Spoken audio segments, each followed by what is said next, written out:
and there it is. There's the filter, and there is you know, the little thing that keeps it in place. So you just pop that on and off. Remember I mentioned that one breather from the carb?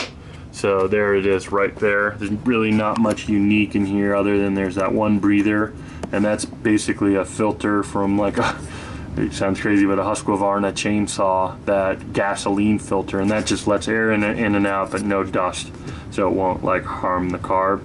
Again, total overkill, but I thought it's kind of cool. And if for some reason your bike won't start or whatever, there are two fuses, one on this side and one on this side, and these are the only two fuses. I think they're 5 or 10 or whatever, and there's a spare taped underneath the seat somewhere.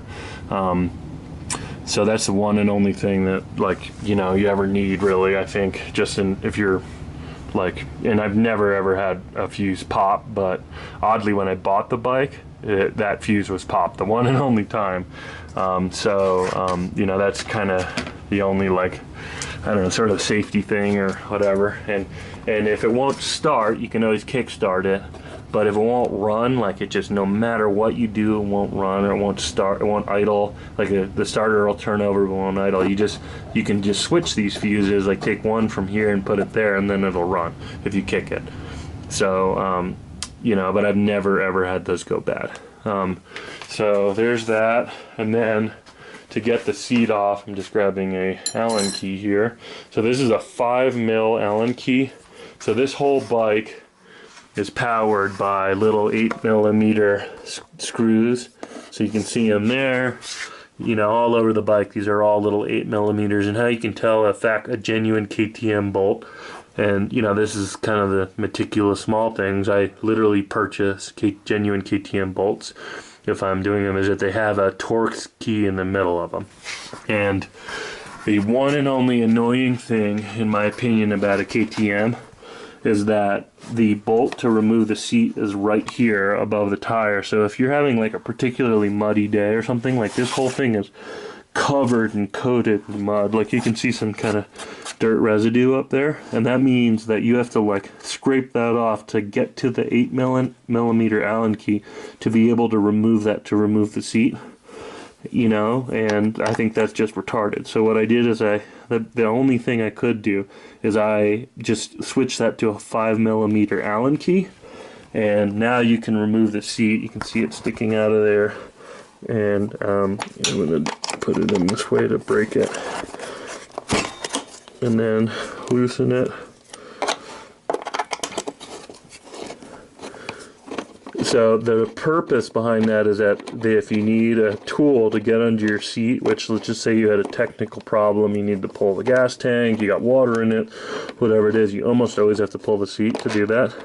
So it drove me nuts. You had to have this whole tool. So what I do is I just keep a 5mm Allen key, just like this, in my pant pocket. And it's small, it doesn't cause any problems. And then I have this one bolt. It's the one and only bolt on the whole bike that I replaced. So now you can pop that off and slide it off, and now you have access to underneath the seat, and you can see any areas or any like custom wiring things that I did in terms of where the battery is. So, and this is the level of labeling on the bike. So again, I made it self-explanatory so that anyone can see it. So remember I talked about the carb thing? There it is. So this here, power to turn DC signals, GPS headlight area, etc. So this is the auxiliary DC that goes all the way up to the front for extra lights, etc. I'll show you that in a sec. This is cigarette lighter fuse. And these fuses are cool. Basically there's a little light indicator, so if the fuse is popped, it'll turn on. So underneath this rubber waterproof housing, let's see if I can do this with one hand, is a, you know, inline blade fuse. So let's say you were really screwed and this thing popped and you somehow like you have 2 extra fuses right here that you can use to switch them out. And then these are all the various grounds. So you can see the ground attaches here, and you know, and then that connects here to the battery ground. And then this is a souped up battery. This is a 7 series battery. And believe it or not, Walmart actually has awesome batteries. They're made by Johnson Controls. They're the same people that make like not Odysseys, but those other like awesome military grade batteries. And so a 7 series fits in a 5 series frame, but it's like noticeably more cranking power. So this is a relatively new battery. You should have this for years. This is like a $70 battery, whereas most motorcycle batteries are like 50 bucks or 30 bucks. So that's what's kind of cool. So and it's the same frame. It's like maybe a little bit heavier, but not a big deal, and I think worth it. So there's that, and then there's a cigarette lighter right here. There's two. There's one here, and then there's one up here. So this is if you wanted to run some sort of auxiliary thing. And this is, you know, it's basically for charging your cell phone at night, or like any other GPS thing type thing if you're doing dual sporting. So that's pretty much it in terms of you know, any customizations on the bike. Just that engine kit. Everything else, all the wiring, etc., is all stock. Anything that's customized is labeled there in terms of, you know, custom wiring on the battery side. So that's it pretty much for on the bike side. And then the only two bolts, like I said, bolt is that and here. So basically, let's imagine you were dual sporting and you went through a river, or you had some sort of mechanical or something, and you needed to pull the tank and pull the seat and get to all the mechanics. Rather than having an 8 millimeter socket, which is a pain in the ass, and a ratchet and all that, the only tool you have to carry is this. And then 90% of what you need to do, you can just do and adjust underneath here. So it's really easy to pull this tank, etc. You'll get around to doing that, I'm sure. And then, so now we'll go through all this. So, you know, because it's carbed, it has a choke, and the choke, it's kind of difficult to see, but there it is right there. So on, off. So I'll pull that out, and that's a choke. Again, it is kind of cold down here, so it may not start right now. But the starter, that's the on-off button, and that's the starter. Yeah, it's a little cold, and I've had it sitting for a while, so I need to charge up the battery. And you can see the headlight is on. That stays on if you run the starter, and then it has a 10-second switch, and then it'll turn off, just like that. And that's all set as part of the stator. So it's kind of cool because that's a DC light. It pulls it off the battery, but it won't let you kill it when you turn the bike off. And there's no key for this bike. There's just that button, and this button here is what if you have that out, it won't start. If you have it on, it'll start. So the battery is just a little low again from sitting, so maybe let me see if I can give it a kick, and it should fire right up. Just a sec.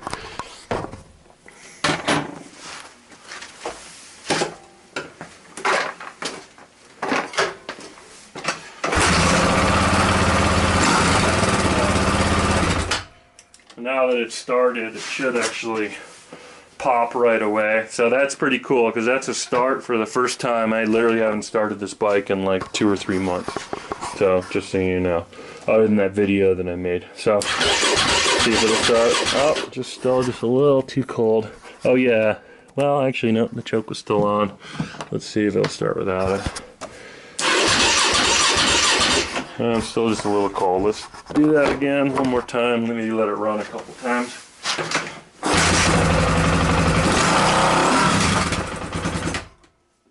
Still cold. So when you throttle it like that, the choke will turn off automatically. So choke was off. Now choke's on. Run well. Choke off when it's cold. It's a little rough. Turn it off so it doesn't get all stinky in here. But anyways, now it should start. Now, I'm sorry, I gotta charge the battery just a little bit. Sorry, that's a little odd scene. Oh, no, maybe it's because it's on. Yeah, I gotta just charge the battery a little bit. That's unusual, I swear, but that's just, the battery is just from sitting for 2 or 3 months, that's all. But anyways, so that's just basically my point, is that that's a security feature. So let's say you're at a bar, or you go in and you want some food, you just leave that out and somebody can't start it. They'd have to know that that thing needs to be in. And that's really the only security feature. Potentially, if you wanted to add a key, you could, just right in line with this wiring. but you wouldn't necessarily need to. So that's that side. Now these are all the lights. So so basically I have two switches here. I have headlight and turn signal. So a headlight basically lets you, so let's say it's really hot out in the desert and you were worried about the bulb in here melting, or let's say you wanted to be stealth, or for some reason you didn't want that on, you just push this button, off on. So that's so that lets you turn the headlight off.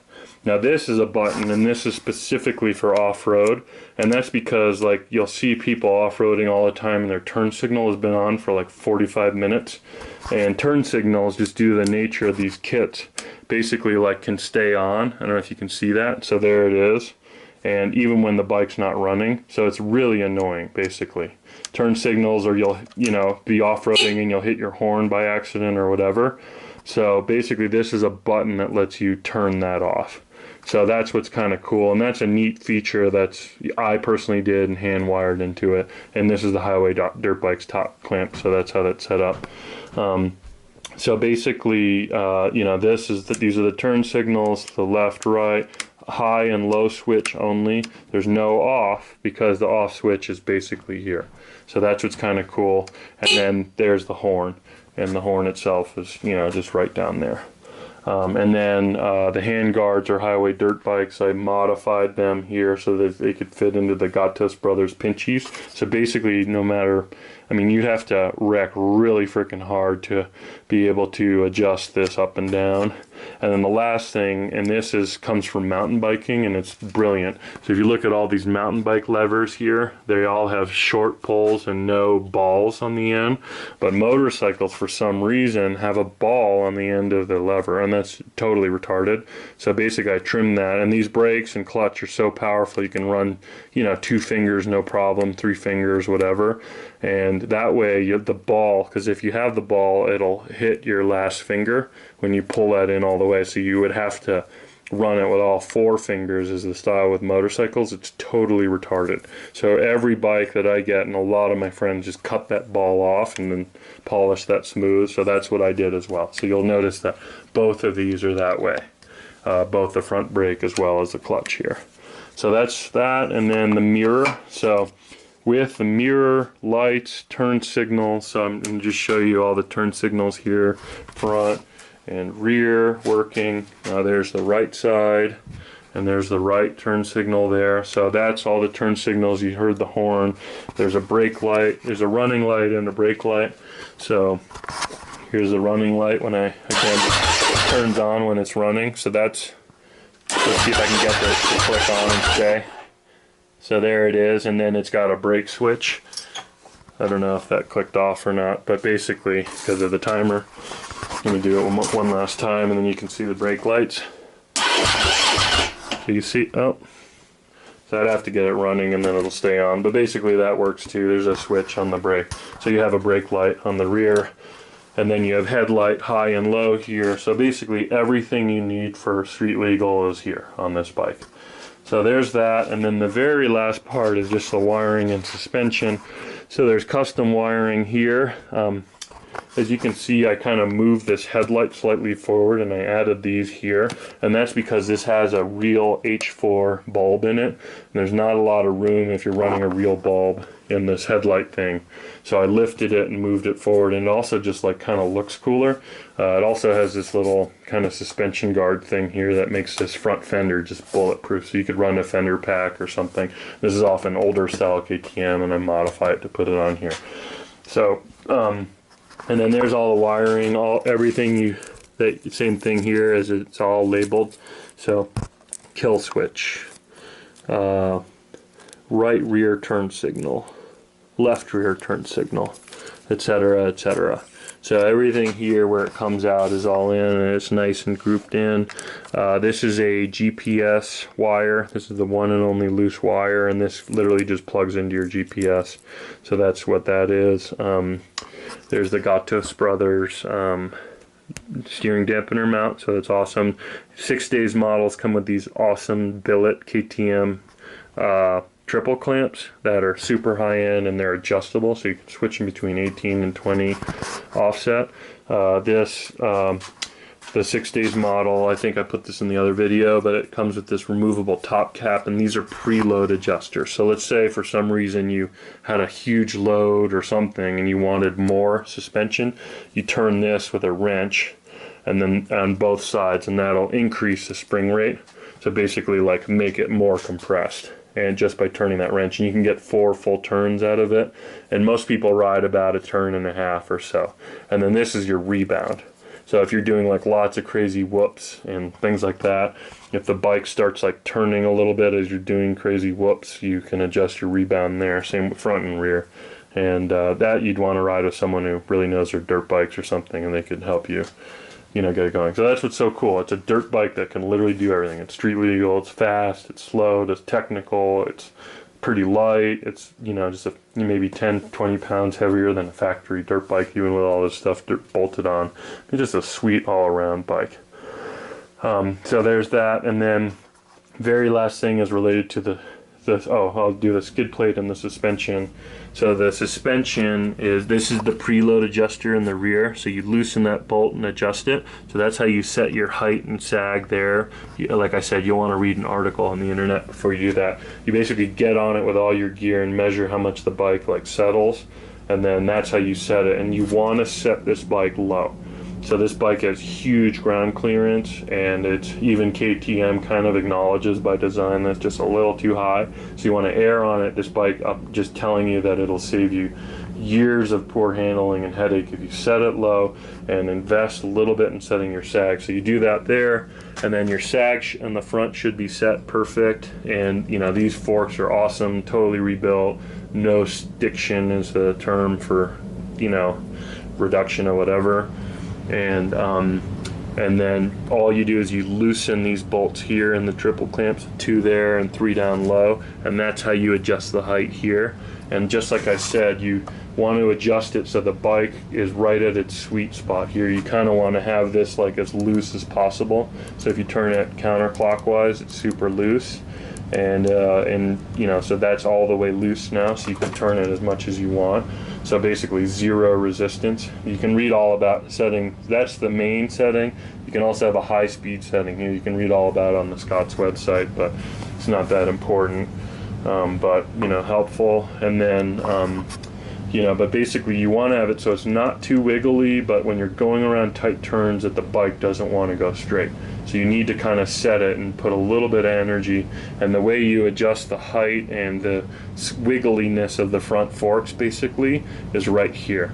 So basically, like, and I'm pretty sure right now, because I did just recently lower this a little bit more, so that increased the rake of the bike like this. It's a little bit more reduced, so I'm pretty sure I need to come down just 1 little notch, so aka a millimeter up here, and 1 millimeter, 1 notch here will make a big difference. Some of my friends run this like way low, and you know, it's up to you in terms of your height, how you feel the bike's handling, etc. And like I said, like, you have so much ground clearance here that you want to set it as low as possible. You know, that feels good and technical and capable, but lower is better. And so that's all that with the suspension. And then the very last thing is the skid plate. So I modified, the one and only modification to this frame is this little cross brace that I added. So those are welded in, and that was powder coated in. These are awesome Flatlands Racing skid plates. These are aluminum. I've tried and dicked around with plastic ones, and you'll read online, anyone who knows what they're doing with skid plates. I mean, a lot of people run plastic, but at the end of the day, aluminum is good. And you can kind of see just from riding, I'm not like a crazy enduro rider, but you can see a lot of dings in there. And this is just a good, beefy, bulletproof, you know, somewhat heavy, but worth it. And the good news is the weight's all low, so it's really not that big a deal. These engines are kind of noisy, so I put just a little bit of soundproofing here. And then in my mind, I was like, I remember I've lifted this thing once, I'm like, God damn, that's kind of heavy.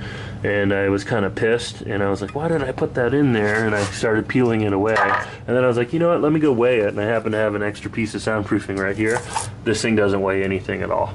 So there's not real, it's basically more worth it to have the soundproofing in there. So you can see I peeled that away. A little bit's kind of worn out. You can see a little bit of wear here in the frame from where it is, and that was also my intention, was to reduce the wear.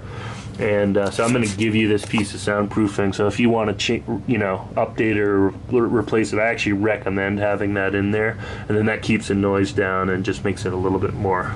I mean, there's nothing wrong with it, but it's it's noticeably louder.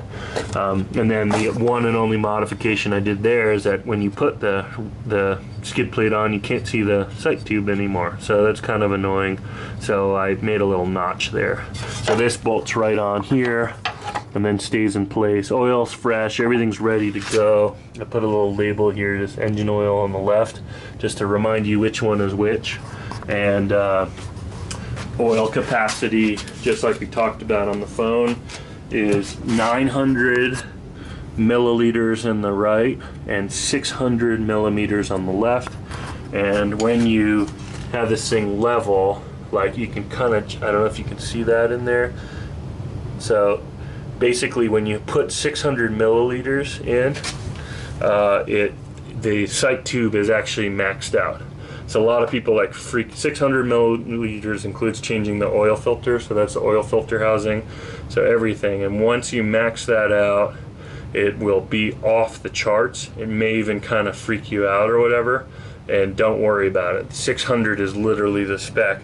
And the way you check is you lean it over. So I have the bike slightly leaned over here by holding it with my hand up here. I don't know if you can see that, and then you can just barely see it. And naturally it'll, go through just a little bit of oil and stuff, not much. It's just the natural thing there. Not enough that it'll ever be off lower than this level here. Unless you did like a solid 500, 600 miles of riding or something in 2 or 3 days, like something really intense, might burn a little more oil, but they don't really burn any oil. You shouldn't ever see this adjust itself, but when you put in fresh oil, this has brand new fresh oil in it, it'll always be right at that level. So I think that's absolutely everything on this bike that I can think of. I'll run through all this again when you come pick it up, but it's pretty set up and pretty special, and it's a sweet bike, so I'm gonna be sad to see it go. And just let me know if you need anything else at all, and hope you enjoyed it, man. Nice talking to you. See ya. Bye.